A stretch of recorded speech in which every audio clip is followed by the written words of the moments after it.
15 institution schools को take over किया। ये जम्मू कश्मीर के जो तालीमी इदारे हैं, जो यहाँ के हमारे इंस्टीट्यूशंस हैं, जो हमारी यहाँ की सकाफत है, उस पर एक और हमला है। मैं इसलिए सकाफत और जम्मू कश्मीर के तशख्खुस के साथ इसको जोड़ रही हूँ क्योंकि बहुत कम ऐसे स्कूल हैं FAT की तरह जो स्कूलों में इखलाकी इस्लामी तालीम के साथ जो रेगुलर एजुकेशन भी देते हैं। मतलब कोई आप जिस स्कूल का नाम नहीं ले सकते हैं जहाँ पर ये बैलेंस मेंटेन होता हो। और इन स्कूलों में से बहुत ही नामवर शख्सियत उभरी हैं और इसके साथ हज़ारों के तादाद में, मेरे ख्याल में कोई 50-60 हज़ार तो स्टूडेंट्स हैं, टीचर्स हैं, फैमिलीज़ हैं जो जुड़ी हुई हैं। तो इस तरह से इसको इसको टेक ओवर करना, पहले तो जमात इस्लामी के तमाम एसेट्स को टेक ओवर किया गया, उन पर बैन लगाई गई।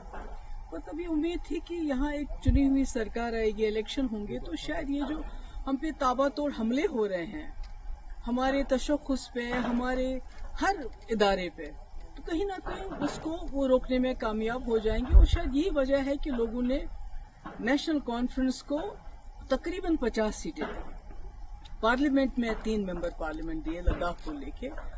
तो पर अफसोस की बात है कि बजाय इसके वो इस चीज को रोके, तो ये गवर्नमेंट की तरफ से ऑर्डर आना, मुझे लगता है कि ये मतलब एज अ कश्मीरी मुझे लगता है कि ये जो लोगों का जो भरोसा है उन पे क्या गुजरी होगी, मैं उसका अंदाजा नहीं लगाना चाहती। क्योंकि पिछले इलेक्शन में तमाम लोगों ने अपनी आइडियोलॉजी से बालातर उठ के, चाहे वो जमात इस्लामी थे, चाहे अहले हदीस थे, चाहे एम्प्लॉयज थे, चाहे टीचर्स एसोसिएशन थी, चाहे नौजवान थे, सब ने सोचा कि एक ही जमात को वोट देंगे ताकि ये जो तूफान आ रहा है हम पे मरकज की तरफ से, इसको शायद एक जमात रोक पाएगी, एक ही जमात रोक पाएगी। क्योंकि PDP को तोड़ फोड़ करके PDP लगता था लोगों को ये खत्म हो चुकी है, ये मुकाबला नहीं कर पाएगी।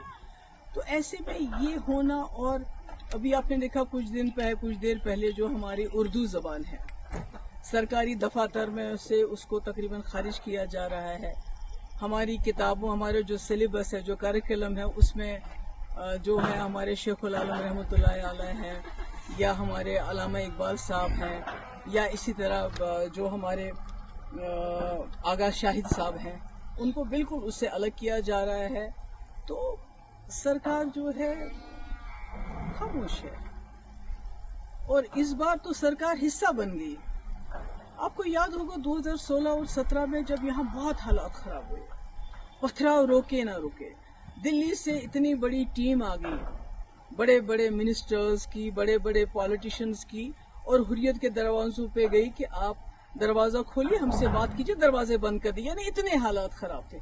उस वक्त मेरे ऊपर बहुत प्रेशर आया था कि आप जमात इस्लामी के ऊपर क्रैक डाउन कर लीजिए, बैन कर लीजिए, इनको PSA लगा लीजिए, इनके एसेट सीज कर, जो अब हो रहा है, जो इस वक्त की सरकार इस वक्त कर रही है।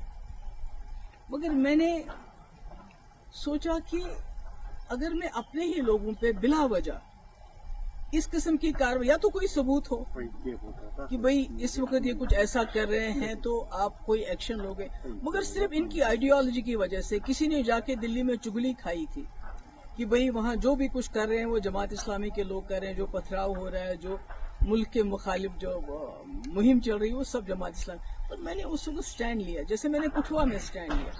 हालांकि मेरे पास अक्सरियत नहीं थी, हम PDP BJP सरकार में बने हुए थे। आज नेशनल कॉन्फ्रेंस के पास अपनी अक्सरियत है, उसके बावजूद वो इस किस्म के फैसले करती है। मुझे लगता है ये अफसोस के लायक है।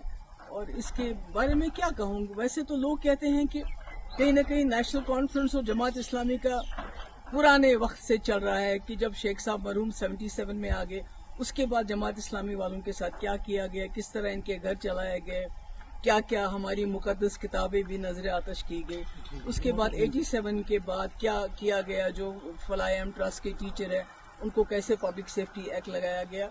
और आज 2025 में अब इनके जो स्कूल थे, जो लोगों के गरीब लोगों को, गरीब बच्चों को, क्योंकि आपने देखा कि सरकारी स्कूलों में जो चीज कमी है वो ये स्कूल पूरी करते थे, जिनका कोई नहीं होता था और कम फीस लेके ये तालीम देते थे।